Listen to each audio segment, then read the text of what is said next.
বিসমিল্লাহির রহমানির রহিম। সকল প্রশংসা আল্লাহর, সকল ক্ষমতার মালিক আল্লাহ মহান। আসসালামু আলাইকুম আমার প্রাণ প্রিয় সকল আপনজন, কেমন আছেন? আমি আপনাদেরই কান্তাপা আবারও চলে আসলাম অসংখ্য সুখবরের বার্তা নিয়ে। আজকে হচ্ছে 17/4/2025 সাল। আল্লাহর নামে কাজ শুরু করিলাম। আমি আমার আল্লাহর ঘরে সালাম ও দোয়া পৌঁছে দিলাম। আমার প্রিয় নবীজির রওজা মোবারকে সালাম ও দোয়া পৌঁছে দিলাম। হযরত শাহজালাল শাহপরানে সালাম ও দোয়া পৌঁছে দিলাম। আজমির শরীফে সালাম ও দোয়া পৌঁছে দিলাম। মাইজবান্ডার শরীফে সালাম ও দোয়া পৌঁছে দিলাম। আল্লাহ আপনি নামাজ রোজা ইবাদত বন্দিগি কবুল আর মঞ্জুর করে নেন, আমিন। আমাদের এই প্রতিষ্ঠানটা হচ্ছে বিয়ে শাদির একটা মাধ্যম। আমরা এখান থেকে পাত্রপাত্রীর সন্ধান দিয়ে বিয়ের ব্যবস্থা করি। আপনাদের যাদের ঘরে বিবাহযোগ্য ছেলে মেয়ে আছে, ইনশাল্লাহ আমাদের প্রতিষ্ঠানের সরাসরি অফিসে চলে আসতে পারেন। আমাদের অফিসের ঠিকানাটা বলে দিচ্ছি। বাড়ির number 8, block B, main road, Banasree, Rampura. Mobile নাম্বারগুলি বলে দিচ্ছি: 01711860261। আরেকটা নাম্বারও আছে 01971860261। আমরা সপ্তাহে প্রতিদিনই খোলা থাকে অফিস। আপনারা আসবেন ইনশাল্লাহ।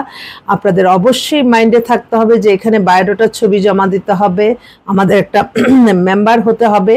তারপরে আমরা যেগুলি রেডি আছে সেগুলির মধ্যে দেখাবো। যদি এখানের মধ্যে মিলে যায় আলহামদুলিল্লাহ, তা না হলে আরও সময় দিবেন। আমরা বিজ্ঞাপন দিব। আমরা প্রথম আলোতে বিজ্ঞাপন সবসময় যায়, তারপর আপনার অন্যান্য পত্রিকাও আমরা বিজ্ঞাপন দিই। তো সেজন্য বিয়ে শাদী মানে আসলেন আর হয়ে গেল তখনই কিন্তু সমস্যা হয়ে যায়। একটু দুইজনের ব্যাপারে একটু জানাজানি থাকতে হয়, একটু খোঁজখবর নিতে হয়। বিয়ে না হলে কেউ কারো পরিচিত না, অতএব বিয়ের মাধ্যমেই মানুষ আত্মীয় স্বজন হয়। তাই একটু আশেপাশে খোঁজ নেবেন, যেখানে জব করে সেখানে খোঁজ নেবেন। পাত্রী হলে পাত্রীর আশেপাশে খবর নিলেই কিন্তু সব কিছু পাওয়া যায়। তারপর আবার মানুষ কিন্তু ভালো কথা, ভালো কিছু বলতে কিন্তু একটু কৃপণতা করে, খারাপটা দুনিয়ার বদনাম করে দেয়, সেগুলিও খেয়াল রাখতে হবে। তো আর আমি তো এখন আমি আমার নিজের যতই পরিশ্রম হোক, আমি এখন নিজে এককভাবে সব কিছু ডিল করে আমি সবার মাঝে সেই কাজগুলি আমি বন্টন করে দিচ্ছি। সে ক্ষেত্রে আমি মনে করি আমার সফলতাই হচ্ছে। কারণ এই মানে আজকে রোজার ঈদের আগ থেকে আমি নিজে হ্যান্ডেলিং করছি। সেগুলি হচ্ছে বায়োডাটার ছবি পাঠানো, কাকে কোনটা দেওয়া, আমি কারো নির্ভরশীল না। আমার এখানে আপনারা জানেন যে বিধবা কয়েকজন নারী কাজ করে, এবং আমাদের মার্কেটিংয়ে যে ছেলেরা আছে অনেকগুলি ছেলে, এবং আমাদের মাওলানা সাহেব 4-5 জন আছে, তারা বিভিন্ন জায়গা থেকে কালেকশন করে। এ মিলে আমাদের প্রাথমিক যে এই প্ল্যাটফর্মটা মেনটেন, সেখানে একটা 30-40 জনের একটা টিম আমরা ওই কাজ করি। কিন্তু এই 30-40 জনের মূল কাজটাই আমি নিজের হাতে করি। এবং আমি কেন করি যে হ্যাঁ, এককভাবে নিজের মানে আমি চিন্তা করি যে আমার একটা ইনফরমেশন যাতে একটা মানুষ ক্ষতিগ্রস্ত না হয়। হয়তো ওরা বুঝবে না, যেহেতু আমি এই প্রফেশনে আজকে সুদীর্ঘ প্রায় 35 বছর ধরে আছি। অতএব আমার কিন্তু একটু আল্লাহর রহমতে একটু আইডিয়া হয়ে গেছে যে কোন মেয়েটা কোন ছেলেটা কেমন, কোনটা দিলে হ্যাপি লাইফ হবে, কোনটা দিলে হবে না। সেই জিনিসগুলি আমি সম্পূর্ণ অ্যাভয়েড করি। আমি জানি এখানে আমি কিচ্ছু পাবো না, কিন্তু তার চেয়ে সবচেয়ে বড় যেটা, সেটা হচ্ছে মানুষের দোয়া। মানুষের দোয়ার চেয়ে শক্তি আর বড় কিছু নাই।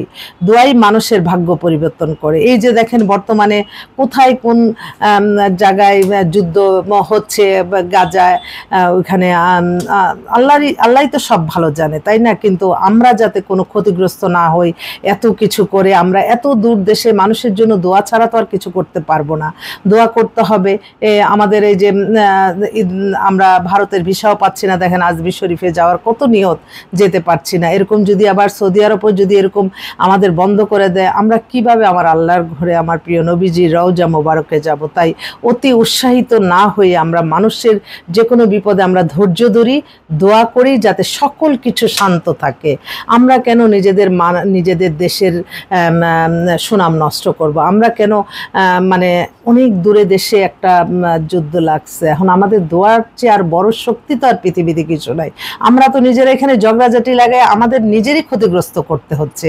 সেজন্য আমার অনেক প্রবাসী ভাইরা সৌদি আরব থেকে আমার অনেক পাত্ররা আছে, আমি তাদের মাধ্যমে আমার আল্লাহর ঘরে সালাম দোয়া পৌঁছাই দেই। আমার প্রিয় নবীজি রওজা মোবারকে অনেক পাত্র আছে, তাদের মাধ্যমে আমি আমার নবীজি রওজা মোবারকে সালাম দোয়া পৌঁছে দিই। আজমির শরীফের খাদেম উনি তো সবসময় আমার সাথে যোগাযোগ রাখছে, কিন্তু ওখানে ভিসার কারণে কিন্তু আমরা যেতে পাচ্ছি না, তো তাদের মাধ্যমে সালাম দোয়া পৌঁছে দিই। তো এমন কোনো কিছু করা উচিত না যেটার জন্য মানে আমরা ক্ষতিগ্রস্ত হই। এটা বেশি অতি উৎসাহিত হই কিছু কিছু মানুষ এগুলি যাতে না করে, কারণ যেখানে আমরা কোনো কিছু করার নাই দোয়া ছাড়া, দোয়াটাই করি না, দোয়াতেই হয়তো আল্লাহ তাদের মন রক্ষা করে, তাদের মন নরম করে, যুদ্ধ সব বন্ধ হয়ে যেতে পারে, তাই না? দোয়ার চেয়ে বড় শক্তি তো আর কিছু না। এটা জাস্ট একটু এমনি বললাম, কারণ মনের অভিব্যক্তগুলি আর কি। তো বিয়ে শাদীর ব্যাপারে আপনারা অবশ্যই আসবেন আমাদের অফিসে সরাসরি, বা ইমেলেও পাঠাতে পারেন। এই মুহূর্তে আসলে আমার এক বোন ও কানাডা থেকে ফোন করছো। আরেকটা কথা, কানাডাতে আমার এক আপা আছে, উনি ওখানে কাজ করে, আমাকে ওখান থেকে দেয়। তারপর আমেরিকাতে আছে, অস্ট্রেলিয়াতে আছে, লন্ডনে আছে। তো আপনারা যারা বাইরে ছেলে মেয়ে চাচ্ছেন আমাদের কাছে কিন্তু অ্যাভেলেবেল এরকম পাবেন, যে যেই ধরনের চান। এই বোনটা এখন 2টা মেয়ের সন্ধান দিল, বললো যে 2টা পাত্রী আমার এখানে কানাডাতে, তুমি তাদের জন্য পাত্র আহ্বান করো। একজনের হচ্ছে 49-এর মতো বয়স, 5 ফিট 3 লম্বা, ও হচ্ছে ওখানে অনেক বড় একটা চাকরি করে, ওর ডিভোর্স হয়ে গেছে, একদম একাকিত্ব আছে, এখন খুব জরুরি ভিত্তিতে একজন পাত্র খুঁজছে, দেশের হোক বিদেশে হোক, অবশ্যই মানে ওর বয়সে ছোট করবে না, একটু বড়ই করবে। তা আচ্ছা ঠিক আছে, তাহলে আমি ইনভাইট করলাম। তারপর ওরাই আবার আরেকটা পাত্রী ওনারাই পাঠালো। ওই মেয়েটা হচ্ছে 35-এর মতো বয়স, কানাডায় সিটিজেন, ওর জন্য একটা ভালো ছেলে চাচ্ছে। তো এই 2টা ওই আপা আজকে পাঠালো। আরেকটা বোন উনি হচ্ছে আপনার ওনার মেয়ের জন্য, মেয়ে হচ্ছে আমেরিকাতে আছে, বয়স 35 হয়ে গেছে, অনেক বড় চাকরি করে, কিন্তু বয়সটা হয়ে গেছে একটা ডিফল্টার। তো উনি বলছে যদি বাংলাদেশের হয় নিতে পারবে, কানাডার আর আমেরিকার থাকলেও দিতে পারবে, কারণ বেশ কিছু সিটিজেন মেয়ে আসছে যাদের। আরেক আপা, তার আপা আমার এই ছেলের গতকালের ছবি, আলহামদুলিল্লাহ, ও খুবই সুন্দর। আচ্ছা, আরেকটা পাত্র একদম তো তাহসানের মতো, ছেলেটা ব্যাংকে অনেক বড় অফিসার, ঢাকাতে 5তলা 6তলা করে অনেকগুলি বাড়ি, 2টাই ভাই। ছেলে হচ্ছে ইঞ্জিনিয়ার, ব্যাংকে আছে অনেক বড় পদে। তার নামমাত্র একটা ডিভোর্স ছিল, তো ওরা একটা অবিবাহিত একটা মেয়ে খুঁজছে ফার্স্ট চয়েস, কারণ নামমাত্র। অনেক আমার বোনরা অনেকে আছে এরকম খবরদার মনের, যে না অসুবিধা নাই, আমরা একটা ভালো ছেলে, যদি একটু সামান্য কোনো সমস্যা থাকে আমাদের আপত্তি নাই। তো এই ছেলেটা এত 5 ফিট 10, আমিও তার সাথে ছবি টবি তুললাম, খুবই হ্যান্ডসাম ছেলে। তো ওর জন্য একটা জরুরি ভিত্তিতে মাশাআল্লাহ লিখে দেই, ছেলে মেয়ে চাচ্ছে আর কি। এছাড়া আরেক ভাই, ওনার বয়স 60, ওনার চিন্তা ভাবনা, ওনার বোনকে আজকে থেকে সেই কত 2006 সালে বিয়ে দিছি, এখন তার ভাইয়ের বয়স হচ্ছে 60। তখন আসতো আমার এখানে, বলল যে আপা আমার ওয়াইফটা মারা গেছে, আমি একটু স্মার্ট মেয়ে চাই, আমার বোন যেমন স্মার্ট সেরকম। আসলে অনেক ছেলেরা মা আর বোনকেই বেশি ফলো করে, আমি এটা দেখলাম। তো 60-এর বয়স, তো উনি ভালো জব করতেছে, ওনার জন্য একটা ভালো ছেলে। আরেক আপা তার ভাগ্নিকে, বড় ভাগ্নিকে বিয়ে দিছে, ছোট ভাগ্নি থাকে আমেরিকাতে, লেখাপড়া করতে গেছে, ওর বয়স মাত্র 20, 5 ফিট 6 লম্বা, অনেক সুন্দর। তো কিন্তু ওখানে ও চাচ্ছে যে এখনই বিয়ে করে যদি আমেরিকা থাকা ভালো ছেলে হয়, তাহলে আমেরিকাতে ওনারা বিয়ে দিবে, এবং বাংলাদেশ থেকে সবাই যাবে, ওখানে খরচ টরচ মেনটেন করবে। তো আমেরিকা থাকা যদি অল্প বয়সের কেউ মেয়ে চান, আপনারা একটু যোগাযোগ করেন ইনশাল্লাহ। আর এছাড়া আরেকটা বিধবা বোন আসছে, ওর বয়স 45, মধ্যবিত্ত পরিবারের, খুব জরুরি ভিত্তিতে পাত্র খুঁজছে, ইন্টার পাস। আর আরেকটা বোন, ও হচ্ছে ইউনিভার্সিটি প্রফেসর, ওনার মেয়ে ইউনিভার্সিটি প্রফেসর, যাত্রাবাড়িতে বাসা, 7তলা বাড়ি, নিজের ফ্যামিলি ব্যাকগ্রাউন্ডও খুব ভালো, মেয়েটাও সুন্দর, এভারেজে। ওর বয়স হচ্ছে date of birth 94, height 5 feet 4, কলেজে ইউনিভার্সিটি প্রফেসর। যদি চান আপনারা একটু যোগাযোগ করবেন। এছাড়াও অনেক পাত্র আসতেছে। আরেক ভাই তো বাবা মার একমাত্র সন্তান, মেয়ে হচ্ছে 5 ফিট 6 লম্বার, একদম ফর্সা ফরেনারদের মতো, গুলশানে ডুপ্লেক্স বাড়ি, সব দিক দিয়ে বেটার, আমেরিকা থেকে পড়াশোনা করে আসছে, 94-এ ডেট অফ বার্থ। অতএব ওর বাবার ব্যবসা দেখাশোনা করে এখন। এখন, তো ওর জন্য একটা ইংলিশ মিডিয়াম ব্যাকগ্রাউন্ডের একটু স্মার্ট ছেলে চাচ্ছে, তো ওর জন্য। তারপর আমি আবারও আসবো আপনাদের মাঝে, আপনাদের সাহায্য সহযোগিতা চাই। আপনাদের সাহায্য সহযোগিতা ছাড়া আমাদের এই প্রতিষ্ঠানটা পরিচালনা সক্ষম হবে না। তাই আপনাদের দোয়া, ভালোবাসা, সাহায্য সহযোগিতা চাই। আর সকলের কাছে আমার একটাই অনুরোধ, আমার এই ভিডিওটা যাতে কোনো খারাপ লোকের চোখে না পড়ে, এবং আপনাদেরকে একটাই অনুরোধ করব, এটা ছড়িয়ে দিবেন, কারণ চরিত্র এবং ঈমান ঠিক রাখার জন্য বিয়েটা একদম ফরজ কাজ।